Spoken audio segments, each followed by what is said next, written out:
Agora, no programa Poupe, dicas de economia com o tio Marcelino. A dica de hoje é sobre inflação. A inflação tem sido um dos temas mais discutidos dentro da análise sobre a economia brasileira.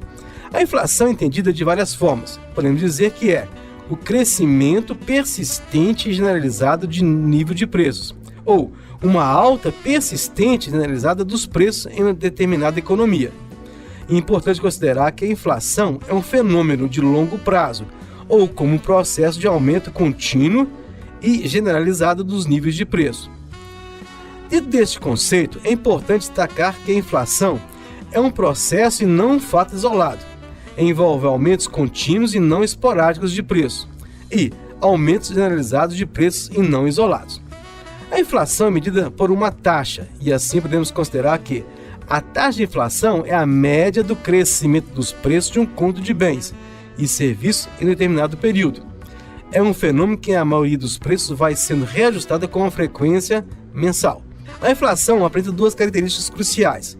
Se apenas uns poucos preços aumentam, enquanto os demais permanecem estáveis, não há como caracterizar um processo inflacionário, ainda que o índice de preços mostre valores positivos. Da mesma forma, se há um aumento de todos os preços em um dado mês, por exemplo, por conta da imposição de algum tributo, mas estabiliza em seguida, também não temos como caracterizar a inflação. Essa tem que ser generalizada e persistente.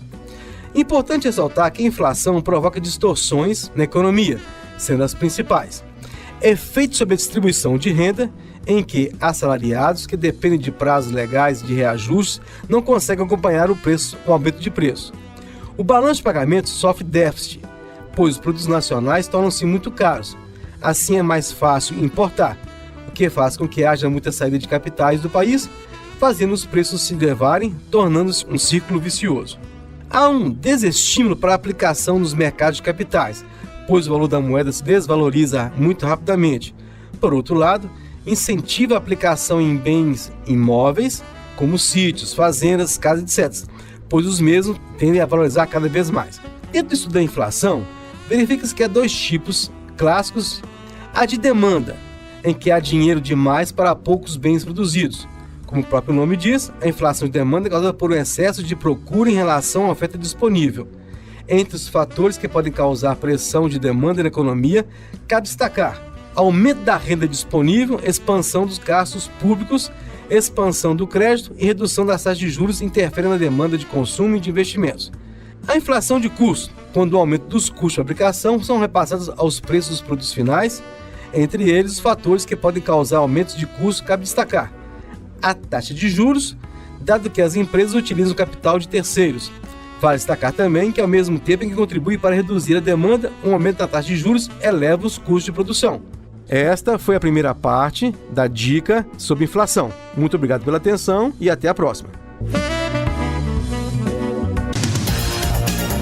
Você ouviu no programa Poupe dicas de economia com o tio Marcelino.